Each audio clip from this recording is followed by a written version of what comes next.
JP입니다. 또 오랜만에 인사를 드리네요. 제가 여태까지 한 영상을 쭉 찍었는데 녹화가 안 돼서 다시 2회차로 시도를 합니다. 영상을 시작하기에 앞서서 어떤 저를 찍고 있는 카메라는 SL2의 보이글랜더 50mm 아포란타를 물려서 L록으로 찍고 있으니까 참고하시고요. 저는 말레이시아에 결국 들어왔습니다. 도착한 지 한 보름 정도 됐고요. 아무래도 짐을 이거저거 많이 버리고 오다 보니까 가구 장만하랴 뭐 이거 사랴 저거 사랴 하면서 정신이 없는 보름을 보냈습니다.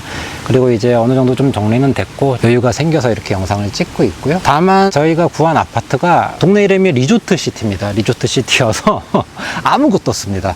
집 앞에 슈퍼도 없고 편의점도 없고 정말 담배 하나 사러 가도 커피숍을 가고 싶어도 차를 타고 멀리 쇼핑몰까지 가야 되는 뭐 이제 그런 곳에 어쩔 수 없이 자리를 잡았고요. 이 주변에 둘러봐도 다 늪지대, 자연보호지역, 뭐 공원, 강, 뭐 이런 거밖에 없습니다. 그래서 집 앞에 나가서 뭐 사진을 찍어 볼 만한 장소도 없고 이제 정말로 마음 먹고 사진 찍으러 나가야 되는 그런 환경에서 살게 되었고요. 조금 더 이제 주변 정리가 끝나면은 한번 사진 찍는 영상을 한번 올려보도록 할 계획입니다. 그 전에 제가 먼저 말씀드렸던 것처럼 오늘은 Q343에 대한 리뷰 영상을 좀 찍어 보려고 합니다. 요즘 이제 다른 메이커들도 고가 프리미엄 똑딱이 일체형 카메라를 내놓기 시작했습니다. 본격적으로 아시겠지만 뭐 후지나 소니에서 그런 여러 가지 똑딱이 카메라가 나오고 있는데요. 마치 Q가 인기가 없고 잘 팔리니까 벤치마킹해서 따라 해보려는 시도들이 아닐까. 근데 너무 비쌉니다. 다른 컴팩트 카메라들은 안 써봤지만 후지라든지 소니 거에 대해서 스펙이나 결과물을 봤을 때 제 개인적인 판단으로는 Q보다 한참 부족한 게 아닌가. 뭐 그 결정적인 차이는 제가 일단 이후에 말씀을 드릴 거고요. 저는 이제 Q3 43mm를 3개월 동안 써왔습니다. 이제 개인적인 뭐 이런 이민 과정 중에 워낙 현금이 많이 필요해서 그런 문제 때문에 일단 급하게 처분을 했지만 카메라 파는데 이렇게 또 마음이 아팠던 적은 처음이었던 것 같습니다. 그래서 처분을 했는데 일단 결론부터 말씀드리면은 기회가 되면은 꼭 다시 드리고 싶은 그런 멋진 바디다, 좋은 바디다 라고 평가를 내리고 영상을 시작해 보도록 하겠습니다. 사실 Q가 처음 나왔을 때 28mm라는 화각이 저한테 별 매력이 없어 보였습니다. 뭐 크롭하는 기능이 있다라고 이제 얘기는 하지만 특히 Q3 나왔을 때 6천만 화소니까 크롭이 좀 자유롭겠죠. 근데 28mm에서 크롭 해봤자 뭐 35mm, 50mm 뭐 언저리지 않습니까? 근데 뭐 굳이 제가 갖고 있는 렌즈들로 커버할 수 있는 화각들이라 별로 뭐 굳이 그렇게까지 해서 센서 낭비를 해야 되냐? 28mm 나한테 너무 넓기도 하고 딱 메인 화각이 집중이 돼야 되는데 그렇지 못한 것 같아서 관심을 안 갖고 있었는데요. 근데 43mm가 출시됐다는 소리를 들어보니까 35mm를 주로 쓰는 저한테는 굉장히 좋은 제 사진을 보완해 줄 수 있는 화각이 아닌가라는 뭐 생각이 들었습니다. 이제 크롭을 하게 되면 60mm, 75mm, 90mm 뭐 이렇게 나가겠죠. 그래서 라이카 스토어에 가서 한번 뷰파인더를 딱 들여다 봤는데 그 첫 느낌은 야오묘하다라는 느낌이었습니다. 이게 들여다보지 않으면 모르는 부분인데 우리가 일반적으로 표준 렌즈 하면 50mm 뭐 개인적인 차는 있지만 또는 35mm 이렇게 얘기를 하는데 가끔 보면은 그렇거든요. 50mm는 너무 좁고 너무 가깝고 35mm는 어떨 때 너무 멀고 뭐 이런 느낌이 있어서 표준 렌즈라는 건 사진 찍는 습관에 따라서 달라지겠구나라는 생각을 하고 있었는데 43mm를 들여다보는 순간 제가 보고 있는 그 화각 또는 그 크기 그대로 뷰파인더에 들어옵니다. 제가 봤을 때 진정한 의미의 표준 화각이 43mm가 아닌가. 뭐 어떤 사람들은 뭐 센서 크기가 뭐 이렇게 해서 어떻게 해가지고 딱 1:1 사이즈로 찍을 수 있는 화각이다 뭐 이렇게 설명을 해주시는데 그것까진 모르겠고 어쨌거나 제가 보고 있는 거를 딱 그대로 찍을 수 있는 정말 절묘한 화각을 레이카가 잘 찾아냈다라는 생각이 드는 뭐 이제 그런 화각이어서 매력적이었고요. 어떻게 보면 35mm, 50mm 중간에 있는 어정쩡한 화각이긴 하지만 두 개의 장점을 모두 다 활용할 수 있는 자연스러운 화각이 아닌가. 사진 처음 찍는 분들한테는 굉장히 좋은 화각이 될 것 같다라는 느낌이 뭐 들었습니다. 요건 한번 직접 들여다보시고 찍어 보셔야지 느낄 수 있는 부분이니까 혹시 구매를 고민하고 계신 분들은 한번 직접 스토어 가셔서 보시고 찍어보시고 이런 느낌을 말한 거였구나 이걸 좀 느껴보시면 좋을 것 같다라는 생각이 듭니다. 어쨌든 화각은 그렇다 치고 가장 먼저 언급할 건 역시 렌즈 성능이죠. 제가 늘 말씀드리지만 제가 라이카 쓰는 거는 렌즈 때문에 쓴다라고 말씀을 드리는데, 이게 똑딱이 카메라긴 하지만 라이카 렌즈 색감 느낌은 그대로 잘 간직하고 있다라고 말씀을 드릴 수 있을 것 같습니다. 제가 늘 라이카 렌즈의 특성을 말할 때 빛과 명부의 처리를 말씀드리거든요. 정말 환하지만 하이라이트가 날아가지 않고 빛이 반사되는 빛들, 주변의 빛들을 굉장히 잘 잡아주는 그런 느낌인데, Q343의 43mm 아포 렌즈는 정말 라이카다운 결과물을 제대로 뽑아주는 라이카 렌즈 맞다라는 이제 그런 생각이고요. 그리고 방금 말씀드렸지만 스펙 말씀하면서 아포 렌즈는 정말 한번 꼭 써보셔야 될 것 같습니다. 아시지만 50mm 주미크론 아포 렌즈도 M 렌즈로 있습니다만 그 렌즈가 거의 Q343 바디 가격이랑 거의 똑같습니다. 그래서 예전부터 해오던 말, 렌즈 사면 바디가 떨려온다라는 말은 Q343에도 그대로 적용이 될 것 같고요. 정말로 아포 렌즈답게 극강의 성능을 보여줍니다. 색수차를 본 적이 정말 최대 가방에서도 아니면 역광 상황에서도 어떤 상황에서도 본 적이 없습니다. 아까 제가 후지, 소니 똑딱이에 대해서 좀 평가절하하는 어투로 말씀을 드렸는데, 왜냐면 이 렌즈 성능은 정말 극강입니다. 아마 후지나 소니 렌즈의 스펙이라든지 결과물을 봤을 때 절대로 Q3의 결과물을 따라올 수 없는, 그래서 조금 싸게 파는 어쨌든 그런 게 아닌가라는 생각이 들 정도로 정말 압도적인 렌즈 성능을 보여줍니다. 아포 렌즈를 써보신 적이 없는 분들은 아마 보시면은 정말 입이 딱 벌어질 정도의 결과물들을 보여주지 않나라는 생각이고요. 이게 아포 렌즈의 특성인지 어떤지는 모르겠지만 제가 지금 찍고 있는 요 보이글랜더 아포 렌즈도 그런 느낌이 종종 들 때가 있지만 Q3 43mm도 약간 조금 색감이 이상한 느낌이 들 때가 있습니다. 색감이라든지 어떤 분위기라든지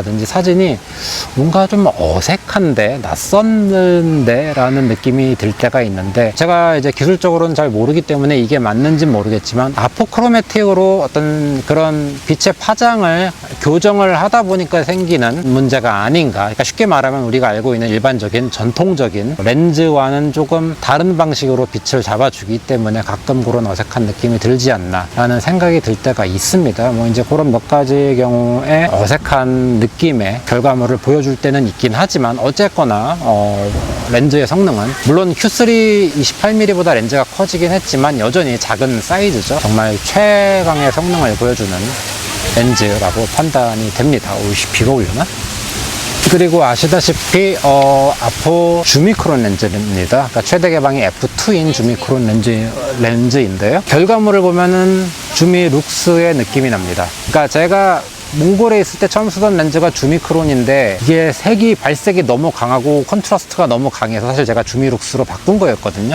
왜냐면 주미룩스가 좀 더 맑고 투명한 느낌의 색상을 뽑아주기 때문에 그렇게 이제 주미룩스로 넘어갔는데, Q3 43mm를 쓰면서 조금 걱정은 됐습니다만 결과물을 본 순간 이건 아닌데, 오히려 주미크론 렌즈임에도 불구하고 주미룩스의 느낌과 발색을 보여주는 특이한 렌즈다라고 말씀을 드리고 싶고요. 그러니까 주미크론 렌즈를 쓰지만 그냥 쉽게 말해서 43mm 아포 주미룩스, 세상에 존재하지 않는 그런 렌즈를 쓴다라고 생각하셔도 뭐 무방하지 않을까. 그만큼 결과물도 굉장히 만족스러웠고요. 다음은 이제 센서의 색상이죠. 일반적으로 M톤은 약간 웜톤이고 M11은 약간 차갑거나 또는 약간 마젠타 톤이 끼는 그런 느낌이라서 저 개인적으로는 M10을 더 좋아하긴 했는데, 요 Q343 바디는 그 중간 어딘가에서 정말 절묘하게 균형을 잡아놓은 뉴트럴한 색감을 예쁘게 뽑아줍니다. 제가 M10, M11, Q343 중에서 어느 게 가장 색감이 마음에 드냐라고 물으시면은 저는 주저하지 않고 Q343 색감이 정말 마음에 든다라고 할 수 있을 정도로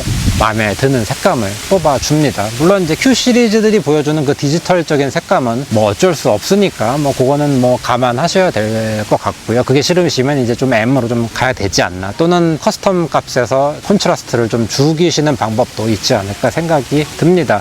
그리고 많은 분들이 욕하시는 AF인데요. 저는 AF 쓰면서 크게 문제 있었던 적은 없습니다. 굉장히 오히려 빠릿빠릿하고 잘 된다. 물론 소니에 비하면 AF가 문제가 있을 수는 있긴 하지만 일반적인 사진을 찍는 상황에서 일물 모드로 놓고 노루고루 찍어도 제가 원하는 피사체에 거의 틀어짐 없이 AF를 잡아주는 그 정도의 정말 괜찮은 빠릿한 AF 성능을 보여주기 때문에 저는 크게 문제가 될 건 없다고 봅니다. 굉장히 향상이 됐고 전혀 문제가 없다라고 생각이 들고요. 다만 이제 사람이 많다 보면은 인물 모드를 해놨을 때 이 사람 잡았다 저 사람 잡았다 뭐 이제 뭐 이런 문제들은 좀 있습니다. 그러다 보니까 아무래도 영상 찍을 때도 AF가 오락가락하는 문제가 있긴 한데요. 뭐 저는 사실 이걸 영상 촬영용으로 보진 않는 게, 왜냐면 마이크 단자도 없습니다. 마이크 단자도 없기 때문에 그냥 간단한 스케치 영상 정도를 찍는 그런 용도이지 뭐 이걸 들고 모델을 찍고 뭐 이런 용도는 아니라고 생각을 하거든요. 그래서 일상적인 사진을 찍었을 때의 AF는 전혀 문제가 없고 영상용으로도 전혀 문제가 없는 수준이다 라고 말씀을 드리고 싶습니다. 그리고 이제 마지막으로는 뭐 디자인이나 마감이나 뭐 이런 것들인데요. 뭐 한번 만져보시면 바로 사랑에 빠지실 겁니다. 정말 최고의 프리미엄 느낌이 손에 전달되는 기분이고, 자꾸 짚고 자꾸 뭔가 사진을 찍고 싶게 만드는 그런 바디라고 보시면 될 것 같습니다. 그리고 뭐 별거 아니긴 한데 제가 정말 반했던 거는 그 마크로링 돌렸을 때 그 부드러우면서도 샥 올라가는 그 느낌이 있습니다. 그 초점거리가 싹 변화하거든요. 정말 부드럽고 환상적인 느낌입니다. 이거 그 마크로 제가 잘 찍진 않지만 돌려보곤 합니다. 정말 그 느낌이 너무 좋아서 전체적으로 야, 이거는 정말 값어치를 하는 바디의 피니쉬구나 라는 느낌을 느끼실 수 있을 것 같습니다. 그리고 단점을 굳이 따지자면은 저한테는 없었습니다. 아까 잠깐 이제 지나가면서 언급을 드렸지만 굳이 따져보면은 영상이 살짝 아쉽다, 이런저런 기능도 없고 영상용으로 나온 바디가 아니다 보니까 그래도 최소한 마이크 단자는 좀 넣어주지 어쨌든. 그리고 약간 한 손으로 찍기에는 조금 무겁다. 700g이 넘죠.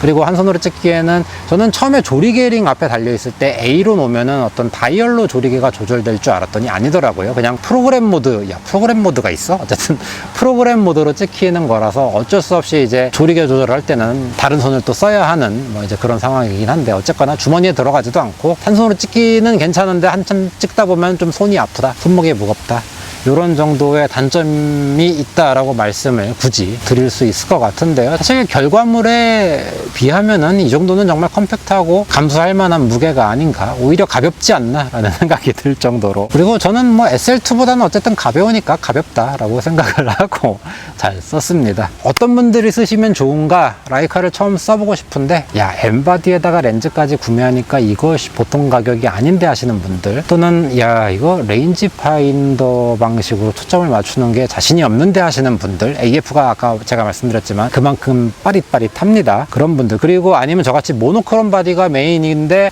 칼라 바디를 뭘 들이자니 GR3도 있고 이거저거 있긴 한데 그래도 라이카로 썼으면 좋겠고 SL2는 무겁고 디룩스는 뭔가 조금 너무 장난감스럽고 하시는 분들은 최고의 서브 바디, 세컨 바디 또는 어떤 보안용 바디, 사실 서브 바디로 하기엔 좀 가격이 비싸긴 하지만 이런 분들한테는 정말 최고의 카메라가 아닌가 생각이 듭니다. 저도 이제 M11 모노크롬에다가 주로 쓰는 렌즈가 35mm, 25mm인데 이 Q343을 들이면서 야, 정말 최고의 조합이다, 평생 갈 수 있는 조합이다 라고 생각을 했을 정도로 정말 완벽한 짝꿍이 아니었나 라고 생각이 들긴 합니다. 또 생각하니까 아쉽네요. 어쨌거나 저는 상황이 좀 괜찮아지면은 28mm가 아니라 꼭 43mm 바디를 다시 한번 장만하고 싶은 그런, 정말로 고민하는 분들한테는 고민하실 필요 없다, 정말 좋은 카메라다 라고 추천을 드리면서 이번 영상을 마치겠습니다. 오늘 리뷰는 여기서 마치고요. 이제 앞으로 좀 더 동네에 익숙해지고 생활이 익숙해지면은 사진 찍는 포토워크 영상을 다시 한번 또 준비해서 올려볼 수 있도록 하겠습니다. 그럼 다음에 뵙겠습니다.